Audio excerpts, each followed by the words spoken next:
Ya.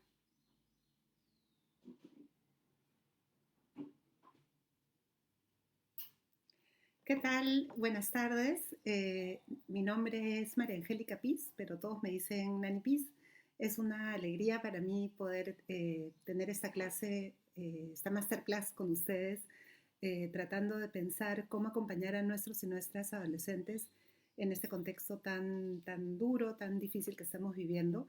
Quiero agradecer a Innova Teaching Schools por invitarme a este hermoso programa de formación docente en el cual tengo mucha alegría de participar. Esta clase surgió la idea conforme veníamos preparando un programa de acompañamiento y tutoría de adolescentes, pensando en cómo poder abordar un tema que es urgente y que está ahorita en nuestras preocupaciones, ¿no? Entonces he preparado un pequeño PPT que les quiero compartir eh, para que pueda ayudarnos en esta presentación. Entonces, bueno, nos reúne aquí el tratar de pensar cómo acompañar a los adolescentes en este contexto del COVID-19, en este contexto de pandemia global. Quiero empezar, digamos, compartiendo desde dónde voy a pensar este tema y para quién está dirigido este tema. Bueno, quiero contarles un poquito de mí. Yo soy antropóloga, estudié en la Universidad Católica y soy también magíster y doctora en psicología por la Universidad de Columbia. Trabajo como profesora a tiempo completo en la Universidad Católica en el Departamento de Psicología. También enseño en Innova Teaching y coordino un proyecto de investigación maravilloso que se llama Ser Adolescente en el Perú, que es un proyecto que es hijo de un convenio entre la Universidad Católica y UNICEF. Este proyecto parte de un interés, una identificación de un vacío en nuestra comprensión de la adolescencia desde nuestra realidad. Si bien tenemos teorías y explicaciones muy importantes sobre la adolescencia, lamentablemente estas han sido generadas prioritariamente en contextos muy distintos al nuestro y no logramos, por lo tanto, explicar una serie de procesos que son particulares a nuestro país.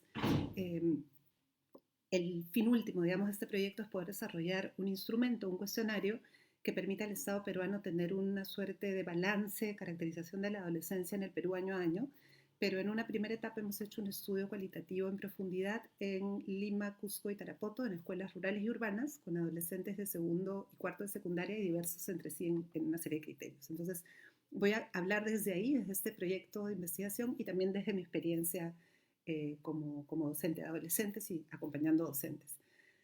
Y bueno, tengo entendido que nos están acompañando hoy día maestros y maestras, que es un público al que nos interesaba llegar de manera particular, que también hay padres y madres de familia, los cuales también sean muy bienvenidos y que incluso tenemos adolescentes. En realidad hemos pensado la presentación un poco para esta diversidad de público y al final tendremos unas preguntas donde espero poder profundizar en lo que haga falta. Entonces, yo quisiera partir de, digamos, plantear este contexto en el que estamos, como un contexto dado, digamos, sacar al elefante de la habitación, de que una de las cosas que más nos preocupa a los adolescentes ahorita es el hecho de que están aprendiendo de otra forma, están en otro contexto, están aprendiendo a distancia, están en un ordenador y no en un salón de clase, y sin duda ese es una condicionante de esta realidad, pero consideramos que no es ni siquiera lo más importante de esta realidad. Es decir, hay muy buena educación a distancia y hay educación a distancia no tan buena. Al aprender a distancia no es de por sí malo, tiene enormes potencialidades este contexto también, pero nosotros queremos detenernos en un aspecto que no es generalmente el más visible de contextos como este, que no suele ser el más visible en la política pública tampoco, y que creemos que es de enorme importancia, que es todo aquello que está operando en nuestros adolescentes, dado este contexto que incluye la educación a distancia a nivel socioemocional.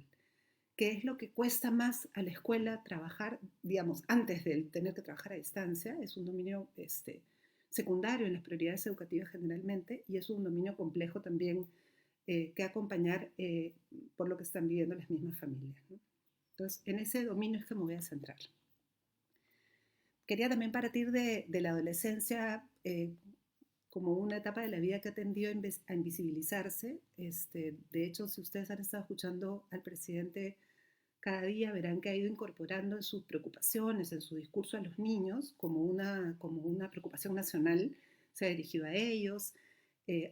Digamos, frecuentemente en la prensa la preocupación de qué va a pasar con los niños y qué hacer con ellos y con ellas. Los adolescentes y las adolescentes, sin embargo, está pasando lo mismo que pasa siempre. Es decir, nunca han sido prioridad en ningún sector y no lo están siendo ahorita. Y están afrontando sus crisis, sus urgencias, digamos, de la misma manera como siempre. Asumimos que son más grandes, asumimos que son algo así como pequeños adultitos que pueden asumir roles rápidamente y que pueden ajustarse. Y esto es muy preocupante si atendemos a que este contexto tiene aspectos que los afectan a ellos y a ellas más que probablemente a ningún otro grupo. Además, tendemos a aproximarnos a la adolescencia de una manera que hemos denominado deficitaria. Si miran estos dos dibujos, estos dos memes del costado, pues digamos tenemos una captura muy clara de cómo solemos conceptualizar la adolescencia como esta especie de etapa terrible que hay que terminar lo más rápido posible, donde los adolescentes son adultos incompletos, que tienen, digamos, todo el hardware instalado y softwares que no funcionan. Tenemos una serie de mitos que perpetuamos en la educación, en la crianza, en los manuales de crianza, en los medios de comunicación, que no representan a la adolescencia. Hay algunas frases aquí representadas, como por ejemplo, que viven en guerra con sus padres, que se acuestan pensando concretamente y se levantan pensando abstractamente, que es una etapa de dolor, de sufrimiento. En realidad estos mitos no representan a las adolescencias de nuestro país. Probablemente no representan a ninguna adolescencia en este momento, pero de hecho las de nuestro país no las representan. Mucho de este conocimiento proviene de sociedades que desde la psicología cultural se denominan weird. Me parece interesante el término porque significa raro, es decir, de sociedades occidentales, educadas, industrializadas, ricas y democráticas, muy distintas a la diversidad de culturas que conforman el Perú. Entonces, es importante alejarnos de esta aproximación deficitaria al acompañar a adolescentes tanto en la escuela como en la familia. Voy a centrarme primero en tres características de este contexto que en realidad nos están afectando a todos y que afectan a los adolescentes de manera particular. Lo nuevo, lo imprevisible, la distancia y el miedo. El miedo en realidad es un factor que es quizás la emoción más intensa que nos acompaña en este momento, el miedo a la muerte, el miedo a enfermarnos, el miedo a perder estabilidad económica o a cómo recuperarla si ya la perdimos, el miedo a lo que va a suceder, y esa emoción, por eso la pongo a la base como muy potente, que puede estar condicionando muchas de nuestras interacciones, pero no es la única emoción que tenemos ni es lo único que nos está pasando, ¿no? Nos está pasando también en nuestro esfuerzo por funcionar, que muchas cosas suelen sentirse mucho más complicadas de lo que se nos habría ocurrido que son. Y quisiera empezar por ahí, por esto que experimentamos todo, no solo los adolescentes, esa sensación de que les debe pasar sentir que están buscando una respuesta que no encuentran, como tratando de resolver un problema que no saben exactamente cuál es, con una especie de cansancio permanente y de dificultad para concentrarse, ¿no? De hecho, lo que estamos viviendo, esta situación de que haya una situación de riesgo global que ha aparecido muy rápidamente en todo el mundo y cuya única solución sea aislarnos, es algo en realidad que como humanidad es bastante nuevo. Es decir, hay historias previas, ¿no? De, digamos, la gripe española, pero no llegan a nuestras abuelas de poderse heredar, no nos llega por transmisión directa, son historias antiguas, son explicaciones que no explican la vida actual. Entonces, seguramente estamos sintiendo un parteaguas respecto a las generaciones anteriores y seguramente nos cuesta explicar a las nuevas generaciones cómo será la vida de aquí en adelante, tomando en cuenta este quiebre, ¿no?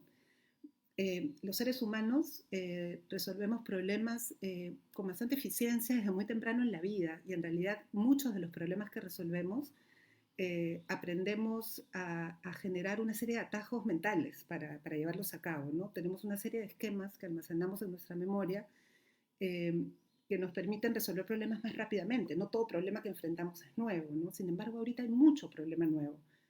Cómo convivir en un espacio pequeño donde estamos apretados, todos los miembros de la familia por mucho tiempo. ¿Qué hacer con esa persona que antes era relativamente autónoma y ahora ya no lo es? ¿Cómo vivo sin trabajo ahora que todos en la familia hemos perdido el trabajo, ¿no? ¿Cómo acompaño a mis hijos con aparatos limitados para que todos vayan a la escuela? ¿Cómo trabajo si yo no puedo teletrabajar?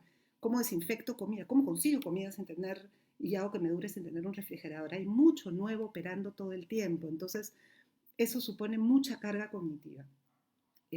Nos cuesta incluso representarnos los problemas que están sucediendo y entenderlos. Nuestro sistema atencional debe estar muy cansado y muy saturado, ¿no? Y eso nos debe estar pasando a todos. Otra característica del contexto es que además de novedad hay una sensación muy alta de incertidumbre a todo nivel, personal, familiar, como humanidad, digamos, y en distintos ámbitos de la vida, en salud, educación, trabajo, tendré trabajo, no tendré trabajo, podré mantener a mis hijos en la escuela. Los seres humanos funcionamos haciendo estructuras que nos estructuran internamente. En realidad solemos trabajar armando nuestra vida cotidiana, haciendo planes, haciendo horarios, haciendo rutinas, haciendo metas, las cuales nos dan también estructura interior. Y seguramente a estas alturas, luego de tantos días de cuarentena, algún horario ya tenemos. De repente no es el ideal ni es el que más nos gusta, pero ya tenemos alguna manera de funcionar. Vivamos con quien vivamos, algo hemos armado, ¿no? Sin embargo, seguramente les pasa que si piensan en el mediano plazo, esa estructura se desarma. Y si piensan en el largo plazo, pues posiblemente aparece mucha angustia, ¿no? Lo cual acrecienta nuestra sensación de confusión, ¿no? Entonces, ¿cómo podemos estructurar ese mundo que viene si no sabemos qué es lo que nos depara, ¿no? Y un tercer aspecto que nos afecta a todos, y luego vamos a detenernos en los adolescentes, es el tema de la distancia, el distanciamiento, que es el recurso que hemos encontrado como humanidad para manejar esta crisis. Es mucho más difícil en sociedades colectivistas como la nuestra. Digamos, si bien las conformaciones colectivistas e individualistas son un continuum, nuestras culturas peruanas tienden a estar bastante más cerca del compartir gran parte de la identidad depositándole en el colectivo, ¿no? Nosotros entendemos la distancia física como algo negativo, la distancia emocional como algo negativo. Tenemos relaciones de interdependencia muy fuertes, nuestra familia es pues nuestra familia grande, tenemos muchos encuentros muy cotidianos con personas de nuestra familia y de nuestra familia ceremonial, digamos, de nuestros amigos que transformamos en familia. Y tenemos además mucho espacio físico compartido, ¿no? Vivimos con el otro, en el otro, desde el otro, a través del otro. Entonces, esto vamos a aprender a hacerlo, vamos a aprender a tomar distancia, vamos a aprender a que la distancia física no implique una distancia emocional, pero hay un duelo colectivo, nacional, que estamos viviendo respecto a tener que aprender a generar esa distancia, que es importante atender y que es importante saber que duele, que está ahí y que también duele. ¿Cómo este contexto entonces marca de manera particular a nuestras y nuestros adolescentes y cómo acompañarlos? De muchas maneras, quiero detenerme en tres. La primera es el tema de la orientación hacia el futuro propia de la adolescencia. La segunda es la dificultad en tanto el mundo relacional tiene una prioridad en la adolescencia. Y la tercera, todo lo que tiene que ver con la violencia sexual y de género y la necesidad de una educación sexual integral. La adolescencia no es que no se viva en el presente, evidentemente es una etapa en sí misma que tiene un presente muy claro, pero es una etapa en la cual hay una serie de transformaciones a niveles múltiples que generan que el futuro se vuelva algo muy concreto, muy palpable y de mucha preocupación. Preocupación en el sentido de interés, de curiosidad, de un aspecto al que los y las adolescentes le dan mucha mente. A nivel cognitivo, las transformaciones cerebrales, digamos, principalmente toda la corteza prefrontal y cognitivas, la emergencia y creciente consistencia del pensamiento abstracto, las transformaciones en el procesamiento de información, en la atención, en la memoria, en la capacidad de recuperar información, generan que podamos, como adolescentes, anticipar mucho más todas las posibles combinaciones de lo que sucede y todas las posibles implicancias de cada una de esas combinaciones. Entonces, esto quiere decir que esta mente, creciendo, transformándose, enriqueciéndose, no solamente opera en el ahora, sino opera en todo lo que es posible y en todas las consecuencias hipotéticas de eso posible. Y ese desarrollo es crucial para poder desarrollar el pensamiento científico, para el pensamiento crítico. Es una gran conquista que evidentemente no es automática, que requiere acompañamiento de la escuela y de la familia. Las y los adolescentes se vuelven mejores que los niños en poder programar y planificar. No tan buenos como los adultos, digamos, les va a tardar un tiempo en ser consistentes en esas capacidades, pero pueden establecer mucho más claramente planes y metas a futuro. Al mismo tiempo, la memoria biográfica, que es eso que llamamos memoria, generalmente se vuelve mucho más precisa. Entonces, las y los adolescentes pueden ubicarse mucho mejor en el tiempo y con mucho más precisión recorrer lo vivido y entender lo que va a venir, ¿no? Poder ser certeros mucho más precisamente en el tiempo, ubicarse mejor en el tiempo y en su tiempo biográfico. Todos estos procesos, toda esta mente enriqueciéndose, concomita con la tarea central a nivel del desarrollo socioemocional que se ha pensado para la adolescencia a partir de la teoría de Erik Erikson, que es justamente el construir una identidad. No es que no tengamos una identidad como niños, ni que no la vayamos a seguir construyendo de por vida, pero la simultaneidad de transformaciones en dominios múltiples en el desarrollo, con todos esos aspectos que gestionar al mismo tiempo, ocasionan que las y los adolescentes vuelvan crucial la pregunta de quién soy y en qué quiero convertirme. Entonces, tiene esas dos dimensiones, el quién soy ahora y cómo me construyo hacia el mañana, ¿no? ¿Quién voy a ser a nivel sexual, a nivel de género, como pareja, como amigo, como profesional, como ciudadano, a nivel político, etcétera? Entonces, el adolescente y la adolescente están, digamos, continuamente entendiéndose a partir de ir, lo que llama Erikson, morar o explorar en distintas situaciones, ya sean actuadas o mentales, que le permitan construirse. Todo esto, si se dan cuenta, es complicado cuando el futuro se nos vuelve imprevisible, ¿no? Entonces, estos contextos de imprevisibilidad pueden ser fuente de mucha angustia para las y los adolescentes. Y no es la primera vez que esto nos sucede. Hay generaciones que crecen, que viven su adolescencia en contextos de imprevisibilidad. Yo fui adolescente en pleno conflicto armado interno en el Perú y en realidad el futuro se nos acortó enormemente. La posibilidad de mirar al futuro era muy, muy difícil, muy confusa.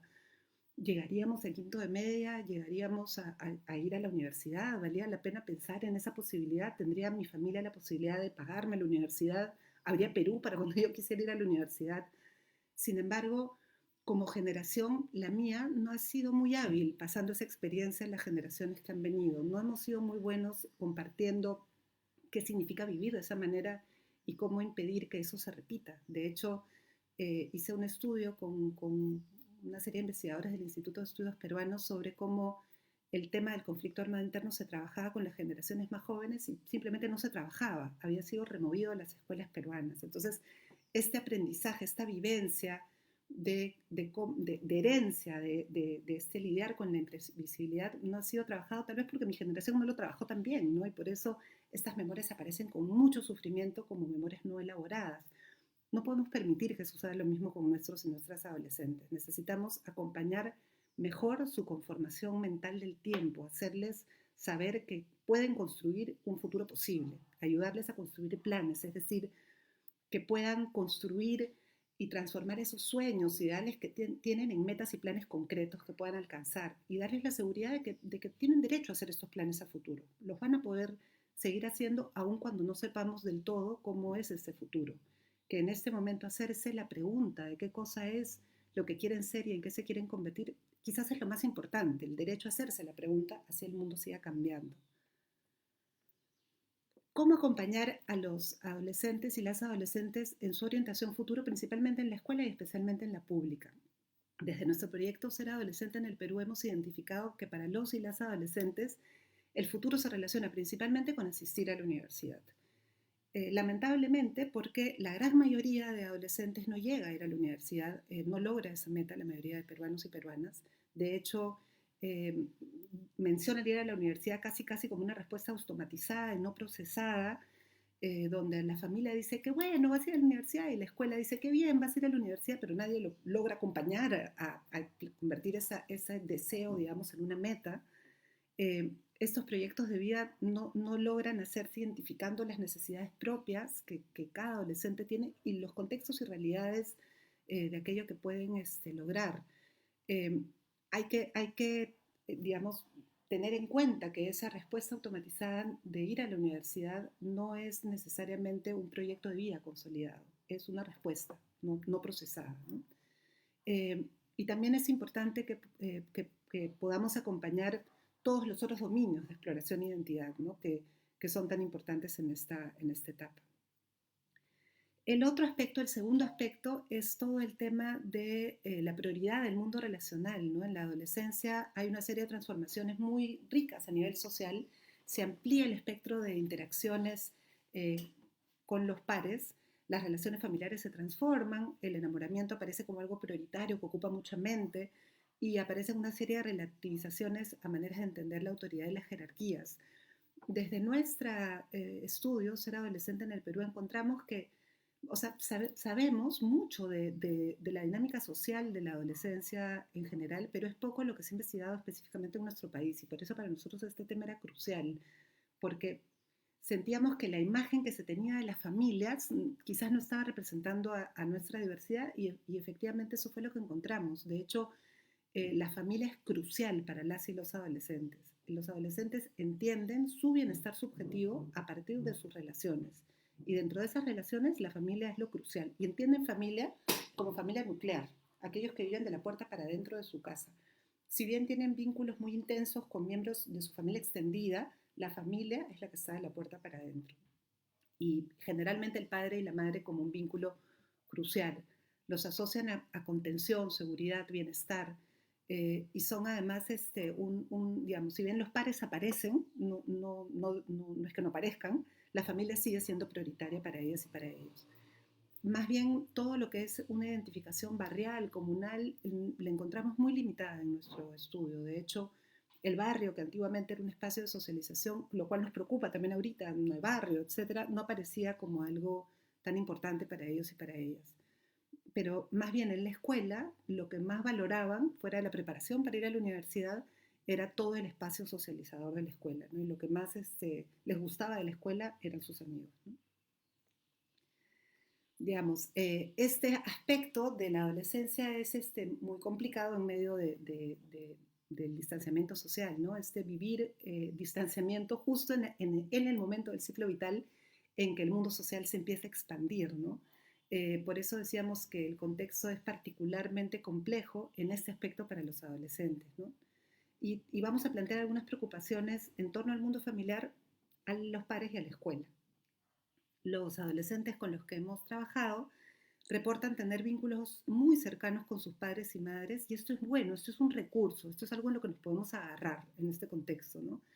Ellos representan sus relaciones desde un soporte muy elevado y un control más bien moderado. Digamos, una de las teorías más vigentes para hablar de los estilos de crianza es la teoría de estilos parentales, donde se plantea que hay dos ejes que interactúan. Entonces, cuando hay un soporte muy elevado que se transforma en hiperexigencia y un control, mucha supervisión, hablamos de un estilo autoritario, ¿no?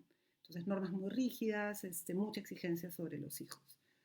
Cuando hablamos de un soporte muy laxo y casi inexistente, que se transforma casi en nulas expectativas y muy poco control y supervisión, hablamos de un estilo permisivo o a veces negligente. Y un ideal balance entre ambos, que es lo que todos quisiéramos, constituye el estilo autoritativo. Las y los adolescentes reportan que sus familias les dan soporte, que es elevado, pero que no sienten que sea una exigencia no cumplible, porque además no suelen tener capacidad de exigir mucho, porque no tienen capacidad de supervisarlo.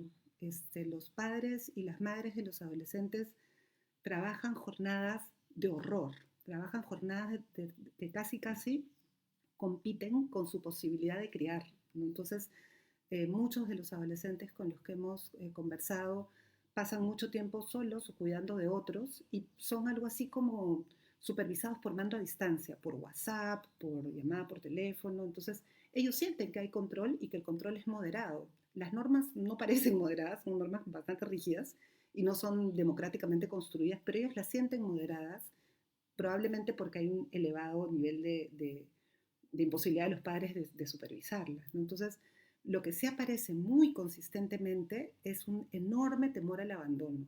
Y efectivamente hay mucho abandono en lo que hemos encontrado, ¿no? Hay historias de padres o sea, no presentes en forma alguna, o de mucho ruido en la conformación de las familias. Es decir, un padre que entra y luego sale y luego vuelve a entrar con otro hijo, pero sale nuevamente. Entonces, todo este movimiento crea una sensación de mucha de mucha inseguridad y también esta suerte de falta de tiempo para ejercer la paternidad, ¿no?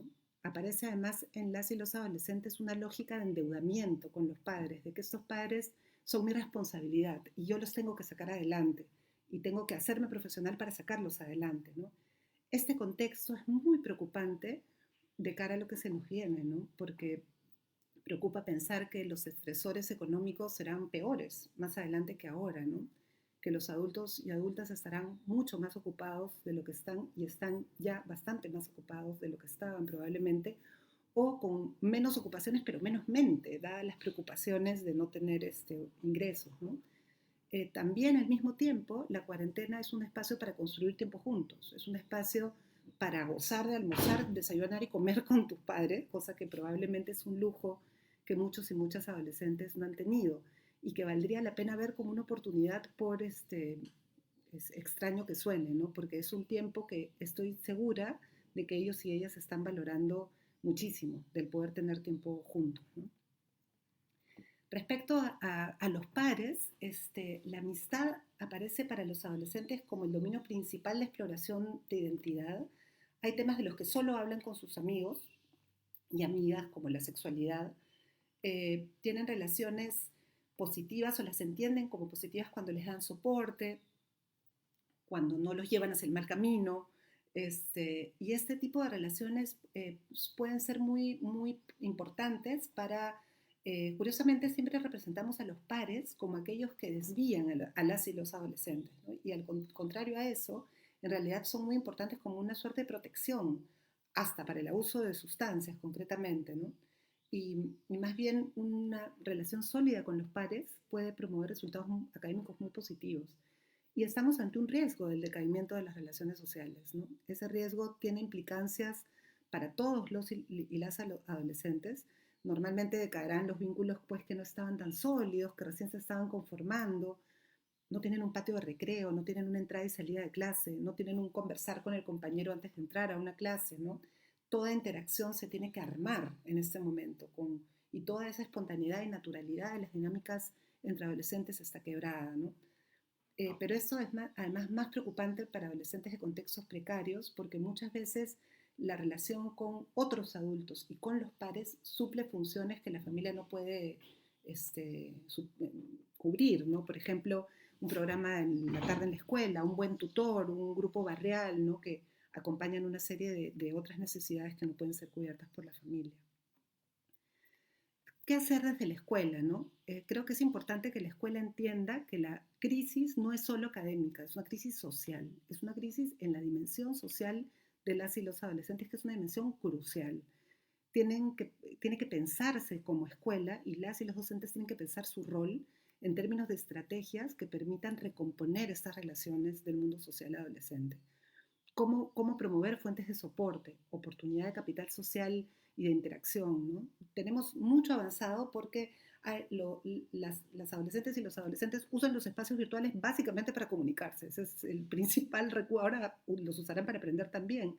Pero en lo que hemos encontrado previamente, su uso de Facebook, WhatsApp, Instagram, mail, Google, etcétera, es básicamente para generar interacciones.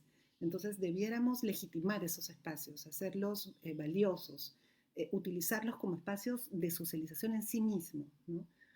Cómo generar un patio de recreo, cómo hacer una sesión de algún encuentro en línea que permita interacciones grupales, interacciones en pequeños grupos. Esto debiera ser una tarea de la escuela, no una añadidura que se hace cuando se puede, sino parte de las condiciones que las escuelas deben preguntarse, ¿no? Los y las docentes son muy valorados por los adolescentes por el tema de sus vínculos con ellos y ellas. De hecho, cuando nos describen cómo es un buen docente, pocas veces refieren a cómo enseña o a cuánto les permite aprender. Principalmente refieren al vínculo, principalmente refieren a que es alguien que se preocupa por ellos más allá de lo académico. Entonces, esto es algo que los docentes tienen que tener en mente en su rol al vincularse a distancia. Y esto es bueno, es importante tener en cuenta que estos docentes también son padres y madres, probablemente también de adolescentes, y están viviendo todo lo que estamos viviendo nosotros y nosotras, ¿no? Entonces, ¿cómo yo como familia puedo sugerir a los docentes, de acuerdo a lo que veo en mi hijo, aquello que hace falta, ¿no?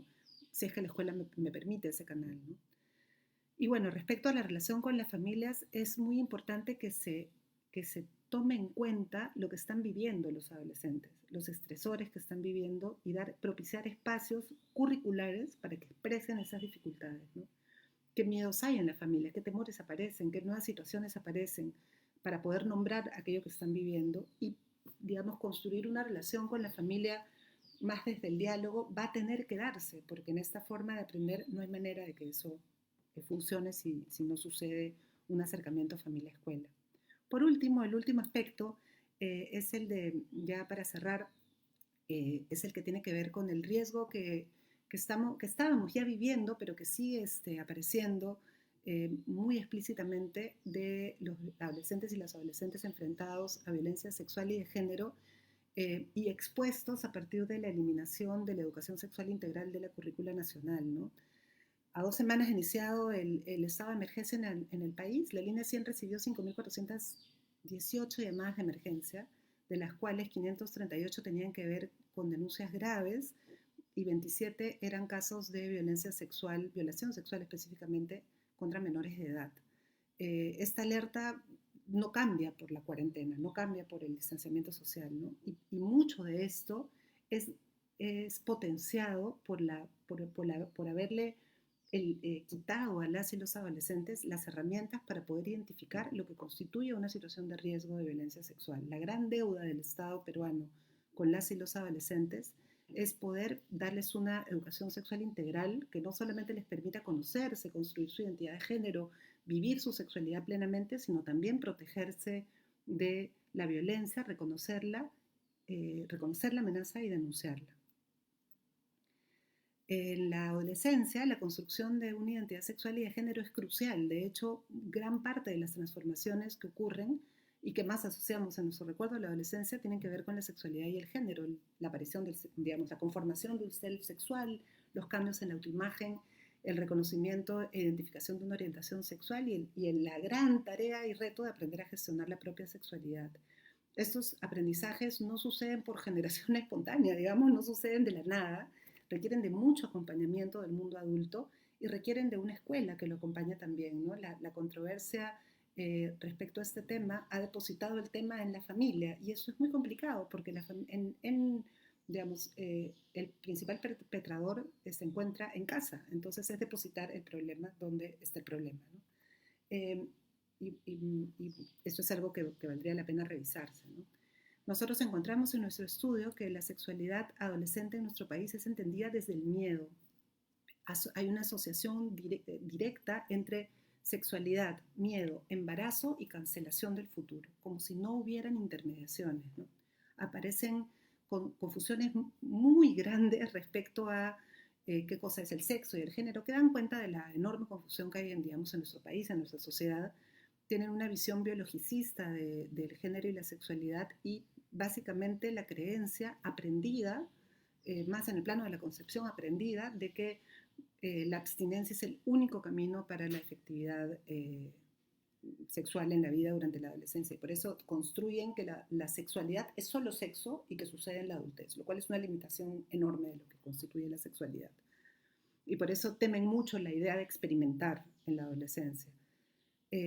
Hay enorme desinformación, niveles de desinformación respecto a la sexualidad que lindan con el horror, que son realmente preocupantes y que dan cuenta de que los hemos dejado desinformados y desamparados en este tema. No hablan de sexo con la familia, no sienten espacio para hablar de sexo y es el único tema que les resulta imposible con su familia, porque claro, ellos plantean que sí se comunican con los padres, pero son temas que los padres plantean, no sienten que ellos tengan la capacidad de plantearlos. Y en la escuela tampoco se habla del tema. Dicen que básicamente por ahí alguna profesora les dice no vayan a estar haciendo cosas que luego ya no estudian, pero no hay digamos, un trabajo del tema en forma alguna, ¿no? Y hablan con sus pares, pero los consideran tan poco informados como ellos y ellas. Entonces, básicamente el Internet es su recurso de educación sexual y sabemos que en el Internet hay enorme cantidad de basura en torno al tema, ¿no? Dos buenas noticias que encontramos es que en términos de identidad de género, los tradicionales roles de género, digamos, patriarcales, que consideran que la mujer debe estar en el ámbito privado y solo en determinadas labores y el hombre en el ámbito público, son muy puestos en cuestión por ellos y ellas. Consideran que todos tienen derecho a estudiar, a ser profesionales, a ocuparse de la vida pública y privada. pero no porque esta sea la realidad que ellos viven. De hecho, ellas y ellas viven una realidad bastante desigual en términos de roles de género, pero en el plano de la creencia parecen participar de otro tipo de interacciones, informaciones que tienen más que ver con una globalización de los temas de género y probablemente del acceso a Internet que los hace relativizar esos roles tradicionales. Y condenan muy fuertemente formas de violencia de género y sexual, no solamente la violencia directa, sino la simbólica, la psicológica y otro tipo de violencias. Respecto a la diversidad sexual, es bien interesante porque con eh, toda esta controversia respecto al enfoque de género, no se ha preguntado a los adolescentes qué opinan de este tema, no se ha preguntado eh, qué piensan ellos del tema de la diversidad. Y a nosotros nos sorprendió mucho encontrar una actitud muy positiva hacia la diversidad sexual, más en Lima, menos en la selva, con enorme confusión, pero con un discurso de empatía y respeto a la comunidad LGTB desde el marco de derechos humanos. Entonces, parece que el Estado peruano ha hecho un muy buen trabajo con el programa Sí se ve y con la idea de que nadie puede sufrir bullying en forma alguna. Entonces, el bullying homofóbico también es denunciado como una forma de maltrato y considerado que no entienden muy bien en qué consiste, pero no se debe hacer, ¿no? Reconocen en la escuela un lugar hostil para los adolescentes LGTB donde hay formas de maltrato. Demandan, no lo llaman a esto la necesidad de una educación sexual integral, pero demandan saber más de sexualidad y de género para protegerse y para cuidarse, y no han escuchado nunca hablar de enfoque de género. Eh, bueno, creemos que hay una enorme oportunidad en la escuela a distancia para poder trabajar el tema de educación sexual integral con enfoque de género, ¿no? Este tema ya no puede estar relegado de la escuela porque la escuela está entrando a la casa. Entonces, al poder entrar a casa, tiene la enorme posibilidad de plantear esos temas que sabemos que los y las adolescentes no hablan con sus padres, y a promover debates lúcidos que permitan generar discusiones ricas que remuevan no solamente lo que piensan los adolescentes, sino también sus padres y sus madres, ¿no? Es urgente dar estas herramientas a los adolescentes. Este era un problema que teníamos antes del COVID y que el COVID y el hacinamiento solo lo está haciendo peor y que sí constituye una grieta sobre la que puede pasar la enorme luz de permitir que nuestros y nuestras adolescentes puedan salir de esto con más herramientas para cuidarse y para ser más felices y más plenos. Yo quería concluir con algunas síntesis de qué significa eso y qué puede aportar lo que hemos discutido para las escuelas, para las familias y para los propios adolescentes. Entonces, quiero pensar que estamos ante una gran oportunidad para las escuelas.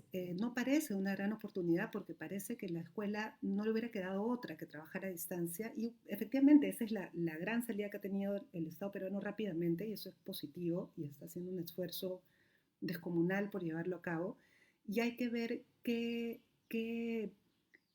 digamos, espacios encontramos en esta situación para ver cómo podemos realmente sacar un beneficio de ella, ¿no? Esta es una enorme oportunidad para la escuela para generar nuevas dinámicas con los adolescentes, ¿no? Para entrar en su casa, a plantear temas que eh, sabemos que son difíciles en la familia, como sexualidad, como discriminación, ¿no?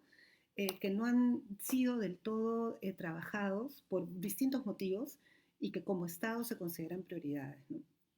Eh, las y los docentes tienen la oportunidad de generar otro tipo de dinámicas que no pasen por el colectivo al mismo tiempo y que supongan interacciones nuevas, ¿no? También es una gran oportunidad, dado que no va a ser viable cumplir con todo lo programado en el currículo escolar, de centrarse en lo verdaderamente importante. Howard Gardner viene diciendo hace muchos años que menos es más, que una buena propuesta curricular es la que tiene menos, pero menos en profundidad, ¿no? Tener un proyecto de vida, tener una educación sexual integral es centrarse en lo que es más, ¿no? En lo que realmente va a hacer que sus vidas salgan fortalecidas, ¿no? Y de acogerlos integralmente, no solamente acoger su mente, de acoger cómo es su familia, cómo es su casa, qué necesidades están surgiendo, qué pasa a nivel relacional, ¿no? Hay mucha necesidad de alianza con los padres en este proceso porque no va a quedar otra, y eso también es bueno, porque familia y escuela se estereotipan uno al otro y generan una serie de distancias por el enorme reto que supone acompañar el desarrollo de seres humanos, ¿no? Entonces, esta es una etapa en la que no va a quedar otra más que desestereotiparse y acercarse unos a otros en pro de los y las adolescentes. Y de confiar en las habilidades de los adolescentes. No va a quedar otra más que confiar en que pueden hacer la tarea solos, en que pueden entender lo que está sucediendo. Y creo que nos vamos a sorprender en que no necesariamente el seguimiento milimétrico es lo que hace el mejor aprendizaje.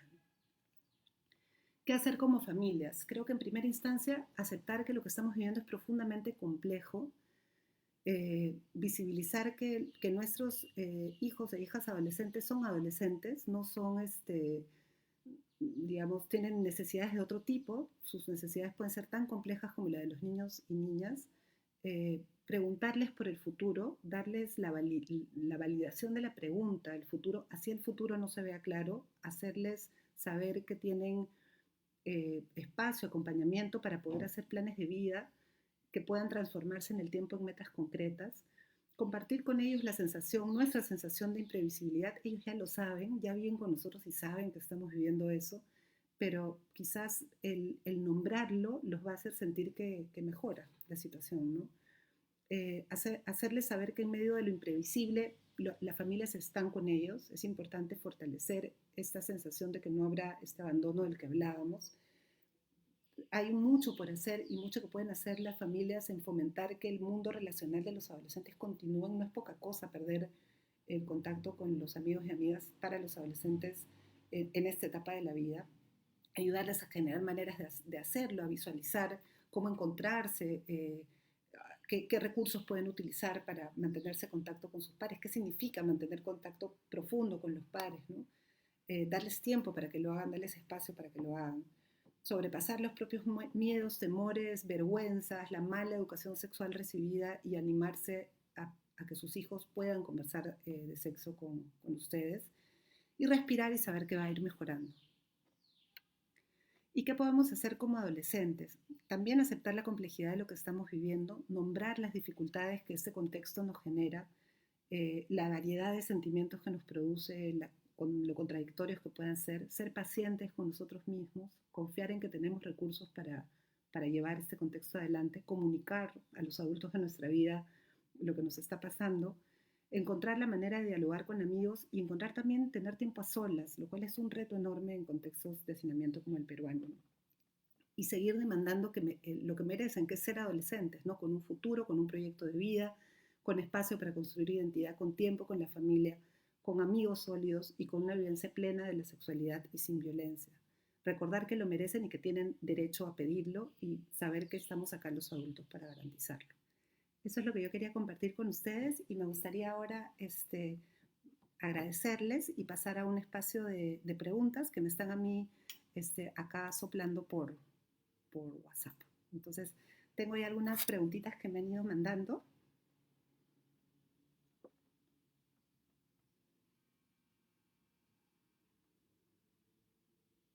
Disculpen que me tome un tiempo para leerlas porque son un montón.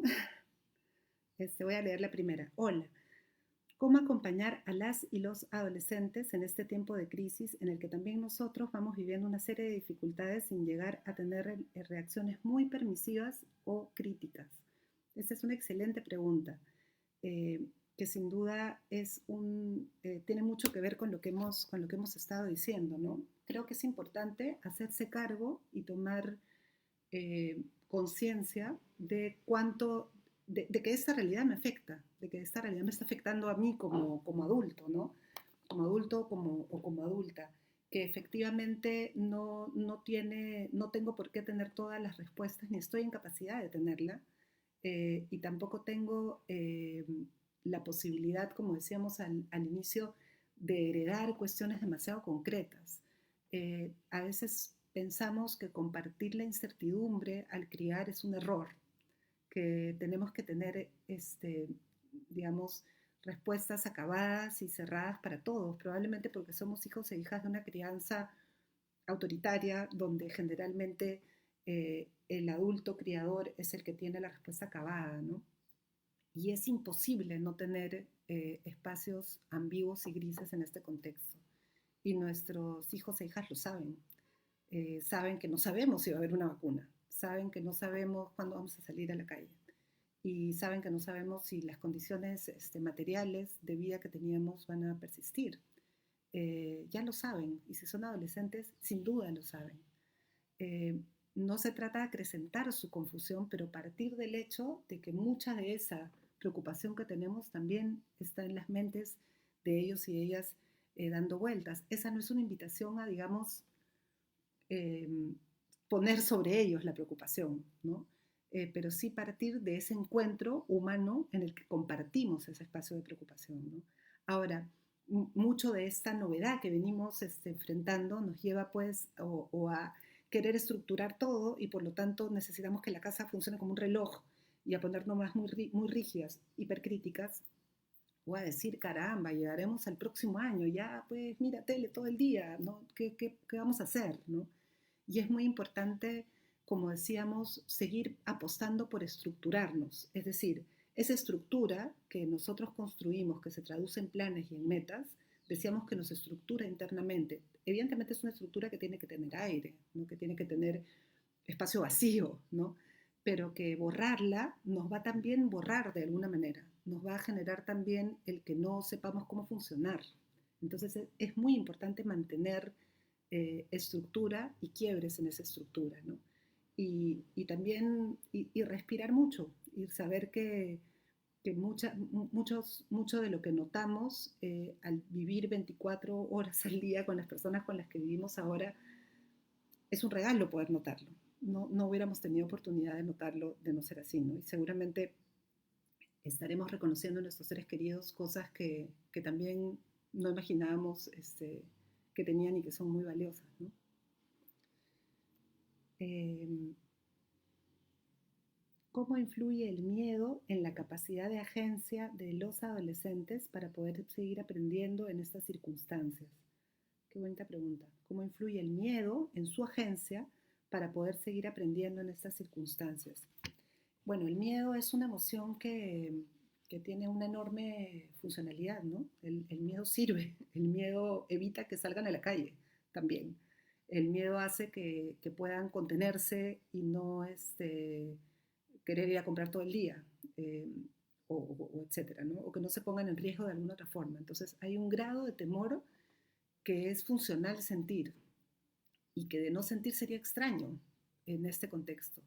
Eso no es una invitación al reforzar y potenciar el miedo, pero sería realmente desconcertante que no haya algún grado de alerta ante lo que estamos viviendo. Ahora, es importante por eso, me parece particularmente que o una buena manera de lidiar con el miedo es que haya futuro.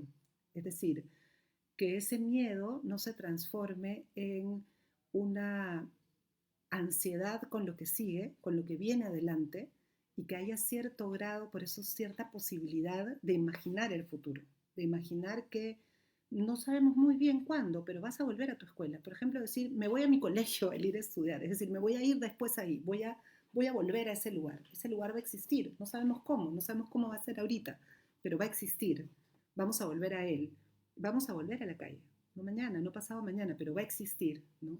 Y hay que seguir preparándonos para hacer eso posible, ¿no? Las emociones muy intensas de todo tipo, evidentemente, suponen mucha carga psíquica y obstaculizan el aprendizaje. De hecho, la mejor manera de no aprender es con la ansiedad. Y sería muy importante, eh, en ese sentido, que las escuelas y los docentes tengan expectativas razonables acorde con lo que estamos viviendo. Digamos, el desarrollo académico es importante, mantener esas mentes vivas es importante, pero no a costa de ignorar lo otro que está sucediendo. Entonces la sobrecarga académica ahorita no puede ser una prioridad.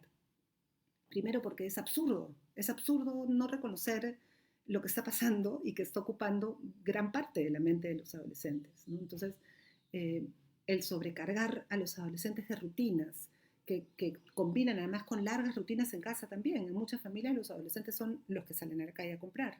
En muchas familias son los que cuidan a los hermanos o los que les pasan lejía al piso. Entonces, además de todas esas rutinas que ya sabemos que tienen los adolescentes cotidianamente, una sobrecarga académica solo va a acrecentar la sensación de confusión que pueden estar viviendo, ¿no? Entonces, es muy importante que se fomente un diálogo familia-escuela que describa qué es lo que están viviendo los adolescentes, porque no lo sabemos del todo. Desde la escuela tampoco lo sabemos del todo. Tampoco sabemos eh, esas horas que se planifican, cómo entran, cómo funcionan, ¿no?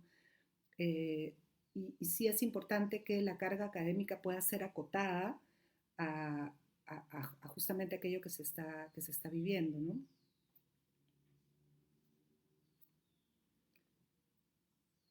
Eh, wow, tengo un montón de preguntas, no sé, este, a ver, le voy a leer una que parece también testimonio. De por sí los adolescentes, como bien indicaste, tienen una mirada orientada hacia el futuro. He podido observar en los estudiantes que acompaño, específicamente de quinto año de secundaria, mucha desesperanza en torno a su situación actual, por no poder despedirse como hubieran querido de su escuela y de su grupo. ¿Cómo poder ayudarlos y ayudarlas en esa transición que tanto dolor les genera? Y en la misma línea, ¿qué decirles a los chicos cuando preguntan si volveremos a clases? Ya que muchos de ellos extrañan a sus compañeros, el ambiente y se sienten frustrados por no llevar eh, clases normales, ¿no? Creo, hay muchas preguntas en esa dirección, ¿no? De cómo, qué responder cuando preguntan algo por el estilo, ¿no? Sin duda, digamos, de los grupos que más dificultad deben estar pasando son aquellos que eh, están despidiéndose de la escuela, ¿no? Yo diría que aquellos que se están despidiendo de la escuela y aquellos que acaban de entrar a otro nivel, aquellos que acaban de entrar a primero y secundaria, o sea, aquellos que además de la transición que están viviendo, están enfrentando el tener una transición, una situación de incertidumbre, ¿no? Sin embargo, en realidad va a haber los adolescentes de primero y secundaria llegarán a eso que llamamos escuela en forma alguna, en cambio los de quinto sí, pues se van. Y ese es un duelo muy, muy difícil de acompañar, ¿no? Creo que en primera instancia es darles la seguridad de que es un tema que nos preocupa como adultos, que no es un tema irrelevante, que ese tema del cómo despedirse de una promoción, del cómo imaginar tener un espacio juntos, es algo que su colegio está pensando, que sus docentes tienen en mente. No podemos tener una respuesta de qué es lo que va a suceder y no podemos tenerla desde el mundo que teníamos antes, porque no se trata de, desde el mundo que teníamos antes, imaginémonos cómo vamos a organizarnos, con una fila en medio o dos filas en medio. Es imprevisible en ese sentido, pero desde el mundo que vamos teniendo, iremos pensando en posibles estrategias para que eso suceda. Es muy probable que pueda haber algún tipo de espacio de encuentro, no sabemos cuál, antes de fin de año. Y es muy importante con esos adolescentes, bueno, con los adolescentes en general, pero con esos adolescentes en particular, el poder preguntarles qué necesitan. Creo que eso es algo fundamental.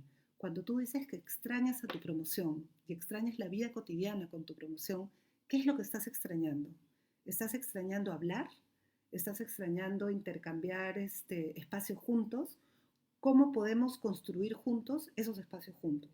Los adolescentes tienen muchas ideas de lo que quieren y de lo que necesitan, ¿no? Y esa expresión de ese duelo que está compartiendo ese adolescente al decir eso que le falta, probablemente no sea lo único que tiene, probablemente no solamente tiene esa sensación de extrañar, sino tiene también una idea de cómo querría ser, ¿no?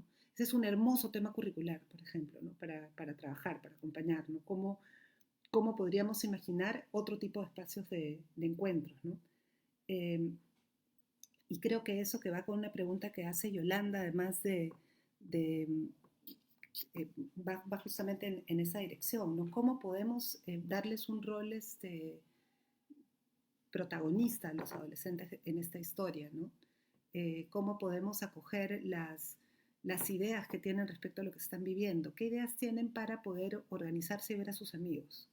¿Qué ideas tienen para su promoción de manera virtual, ¿no? Probablemente no son las que nosotros tendríamos, probablemente no imaginan, tampoco tienen la misma relación con la virtualidad que nosotros tenemos, entonces probablemente el recoger sus voces y sus ideas en ese sentido puede ser una gran solución, ¿no? Y, es, y bueno, en esta pregunta de cuándo volverán, creo que es importante saber que no sabemos cuándo, saber que no tenemos la fecha clara, saber que que va a pasar, pero que no sabemos cuándo. Creo que es un aprendizaje valiosísimo escuchar a un estudiante, a su docente, decir no sé. Normalmente estamos acostumbrados a una escuela muy transmisionista, muy docente centrada, donde el docente es la autoridad del saber máxima, y compartir esa ignorancia respecto a esa situación ante la cual estamos en algunos aspectos en el mismo lugar, no tiene por qué ser desestructurante. Lo que sí sé como adulto es cómo sostener tu mente en ese proceso, ¿no? Cómo sostener tu mente, acompañarte a que nos hagamos juntos la pregunta. No, no es que te digo no sé y te dejo caer al infinito, ¿no? No sé esa parte, pero sí sé cómo acompañarte para que podamos hacernos juntos la pregunta y ver qué cosa está detrás de esa pregunta y qué es lo que estás necesitando al tratar de responder esa pregunta, ¿no? Eh, Había otra pregunta, bueno, hay un montón. Eh, Hablar de sexualidad es aún un tabú en nuestras escuelas y hay mucho temor de hablarlo a los profesores, a algunos les da mucha vergüenza, no lo hablan, estoy totalmente de acuerdo con esa idea, ¿no? ¿De qué manera los adolescentes pueden promover este protagonismo en sus familias, comunidades, chacras y bosques de nuestros adolescentes diversos, ¿no? Efectivamente, los adolescentes y las adolescentes tienen enorme capacidad de organizarse y de emprender cosas, ¿no?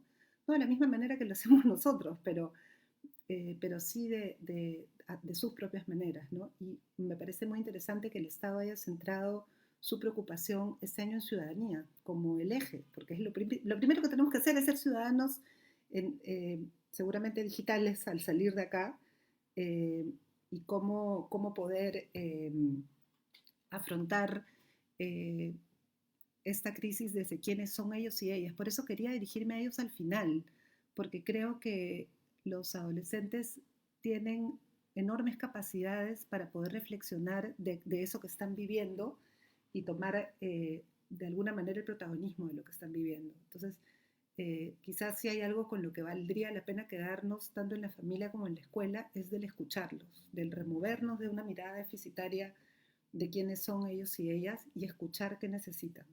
Eh, Compartir aquello que no sabemos del todo, sosteniéndolos, acompañándolos, dándoles la seguridad de que estamos ahí para acompañarlos, no para dar todas las respuestas, pero sí para acompañar juntos la pregunta y que yo voy a ser el adulto que sostiene esa pregunta, ¿sí? Para que ellos se la puedan hacer, incluso si la pregunta no tiene respuesta previsible. Me hacen también algunas preguntas sobre situaciones de salud mental y voy a postear en el link de unos artículos que ha sacado UNICEF sobre el tema para que puedan tener alguna información al respecto.